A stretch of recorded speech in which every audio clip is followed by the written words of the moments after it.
The dashboard clock reads 3:17 a.m., but I haven't seen a mile marker in what feels like an hour. My knuckles are white, gripping the leather steering wheel so hard my hands have gone numb. The heater is blasting, yet I can see my breath misting in the air, fogging up the windshield from the inside. It smells like ozone and stagnant pond water. I know the rule. I know what I'm supposed to do. Keep your eyes on the road. Don't look up. Don't look at the rearview mirror.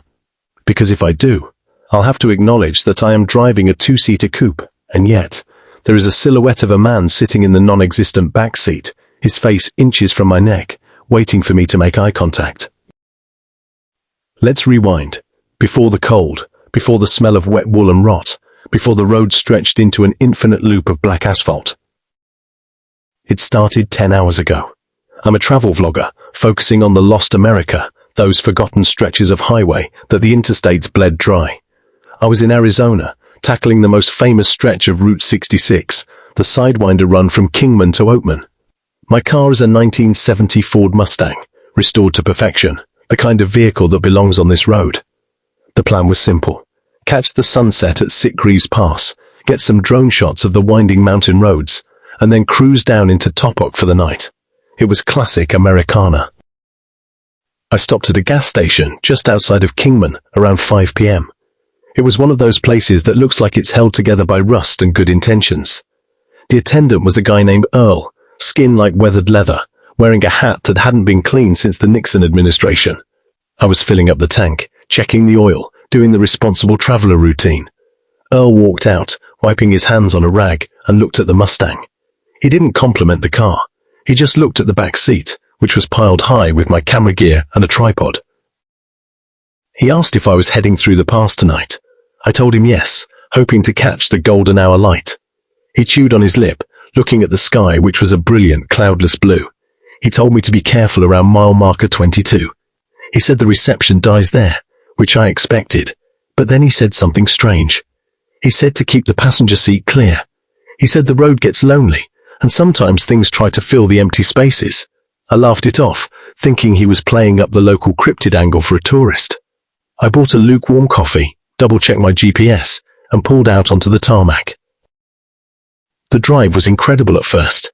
The sun began to dip, painting the black mountains in shades of violet and burnt orange. The Mustang purred, eating up the asphalt. I had my classic rock playlist going, Creedence, The Stones, The Doors. I felt free. I felt untouchable. It's that specific high you get when you're alone in a moving vehicle. The world reduced to the scenery rushing past your window.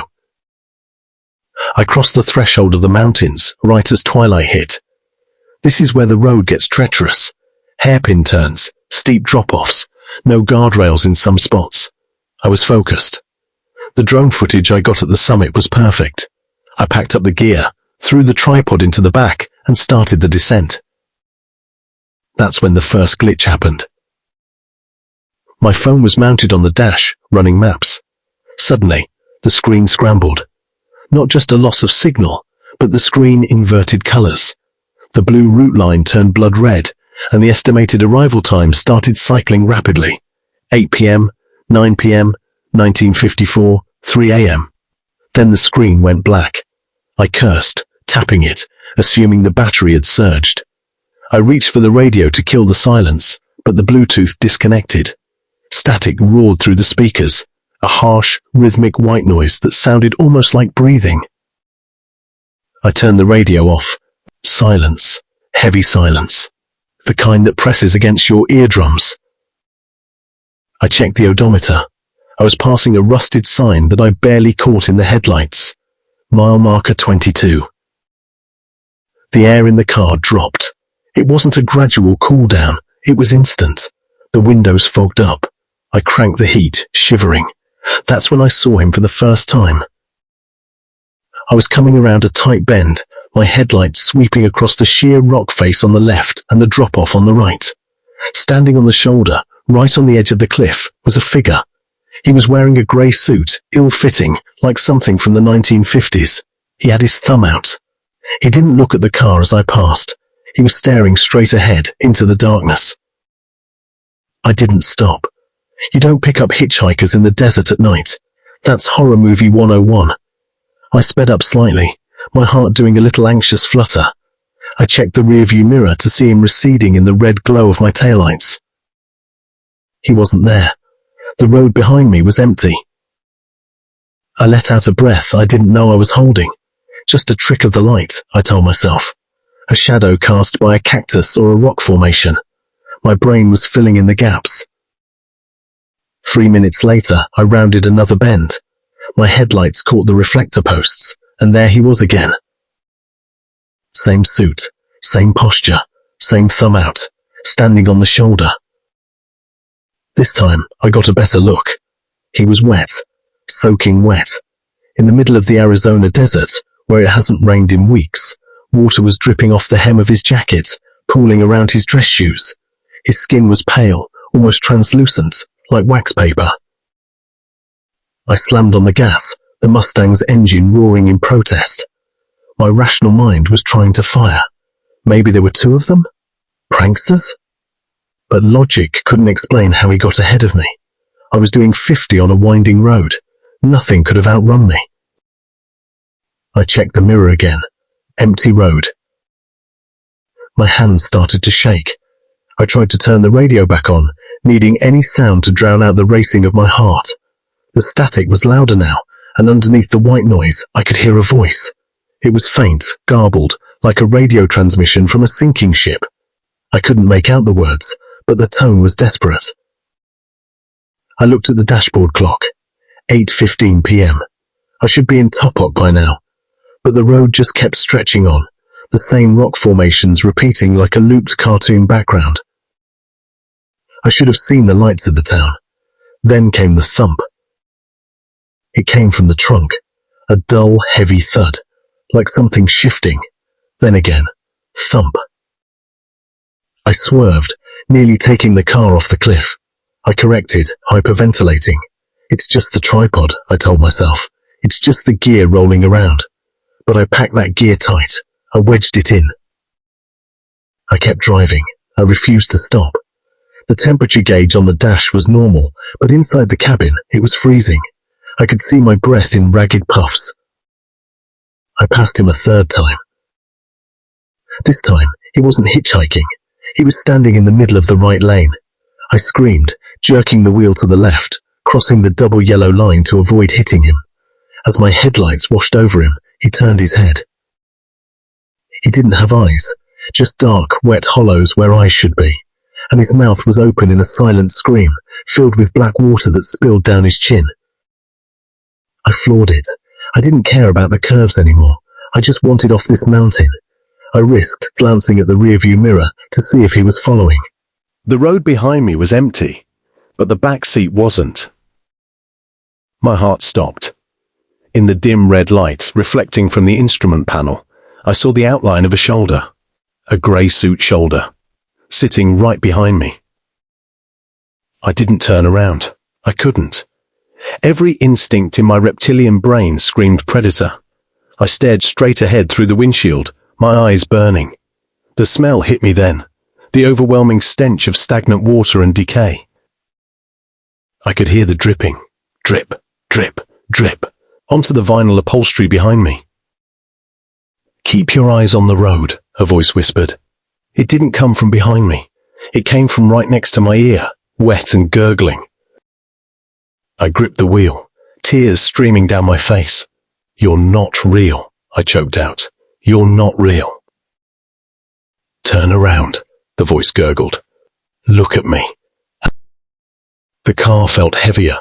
The suspension was groaning, the engine straining, as if I were towing a massive weight. I was pressing the accelerator to the floor, but the needle wouldn't go past 40. I realized then that the warnings weren't about the road. They were about the invitation. By looking at him, by acknowledging him those 3 times on the road, I had let him in. I drove for what felt like hours. The clock on the dash started moving backward. 8:15, 8:14, 8:13. The static on the radio resolved into a song, Earth Angel, by the Penguins, but slowed down, warped, the vocals sounding like they were being sung underwater. The presence in the back seat shifted. I could feel the cold radiating off him, numbing the back of my neck. A hand, pale and dripping, reached forward and rested on my shoulder. The cold burned through my shirt like dry ice. "I need a ride," the voice said, louder now. "Take me back." "Back where?" I shouted, my voice cracking. "To the water." "There is no water here. We are in the desert." But then the headlights caught a sign. "Colorado River, 5 miles. The river. Topok is on the river." The hand squeezed my shoulder. It was solid, unmistakably solid. This wasn't a hallucination. There was a dead thing in my car, and it wanted to go to the river. I had a choice. Stop the car and try to run, which would mean facing him, or do what he said. I drove. I drove with the freezing hand on my shoulder, the smell of death filling my lungs. I drove until the road flattened out, until the jagged rocks gave way to the scrub brush of the river valley. The bridge appeared ahead, the old Trails Arch Bridge. Below it, the black ribbon of the Colorado River. "Stop," the voice commanded. I slammed on the brakes in the middle of the bridge. The car skidded to a halt. "Look at me," he said. I closed my eyes tight. No. The pressure on my shoulder increased. "Look at me." I grabbed the door handle and threw myself out of the car. I hit the asphalt hard, rolling, scraping the skin off my palms. I scrambled up, backing away from the Mustang. The engine was still idling. The headlights cut through the gloom. The passenger door opened slowly, but no one got out. I watched, paralyzed, as wet footprints appeared on the asphalt, starting from the passenger side and walking toward the railing of the bridge. Slap, slap, slap. They stopped at the edge. I waited for a splash, a sound, anything, but there was only the wind and the idling engine of my car. I stood there for 10 minutes, shaking so hard I could barely stand. Finally, I crept back to the car. The back seat was empty, but the upholstery was soaked. A puddle of dark, brackish water had gathered on the floor mat. I got in, threw the car into gear, and drove to the nearest motel in Topok. I didn't care about the price. I didn't care about the reviews. I just needed lights and people. I checked into a room. The clerk looked at me like I was crazy. I was covered in sweat, my clothes disheveled. I asked him what time it was. 6 a.m., he said. I had left the gas station at 5 p.m. The drive should have taken 2 hours. I went to my room and locked the door, deadbolted it, and pushed a chair under the handle. I stripped off my clothes and got into the shower, scrubbing my skin until it was raw, trying to wash away the feeling of that cold hand on my shoulder. I had lost an entire night. I stepped out of the shower and wiped the steam off the mirror to brush my teeth. I looked at my reflection. I looked tired, pale. Then I saw it. In the mirror, behind me, sitting on the edge of the bed, the wet indentation of a body on the duvet. I spun around. The bed was empty, dry, perfectly made. But when I turned back to the mirror, the reflection showed the bed was wet, and on the nightstand, which was empty in the room, the reflection showed a small, sodden card. I looked closer at the mirror. The card was a driver's license. The photo was faded, water damaged, but I could make out the face. It was the man in the grey suit. The name read David E., 1954. I grabbed my things and left. I didn't sleep. I drove straight to Los Angeles in daylight, never exceeding the speed limit, never looking in the rearview mirror for more than a second. I did some digging when I got home. In 1954, a salesman named David Evans went missing along Route 66. His car was found submerged in the Colorado River 3 weeks later. They said he fell asleep at the wheel and drove off the embankment. But the coroner's report noted something odd. His neck was broken, consistent with a crash, but his lungs were dry. He hadn't drowned. He was dead before he hit the water. I sold the Mustang. I couldn't drive it anymore. The smell of pond water never came out, no matter how many times I detailed it. But here is the thing that keeps me up at night. The thing that makes me take the bus or the subway, refusing to drive alone. Yesterday, I was in a taxi in New York City. Gridlock traffic. I glanced at the driver's rearview mirror. For a split second, I didn't see the driver's eyes. I saw hollow, dark sockets. And in the background of the reflection, sitting in the back seat next to me, was a grey suit. The driver blinked, and it was gone. Just a tired guy trying to get through traffic. But I know what I saw. I know the rules now. You don't have to be on Route 66. You don't have to be in a vintage car. Once you let him in, once you acknowledge the passenger, you never really drive alone again. So, next time you're driving at night, and you feel a sudden drop in temperature, next time the radio glitches for no reason, do yourself a favor. Don't look in the rearview mirror. Keep your eyes on the road, because if you see him, he sees you, and he's always looking for a ride home.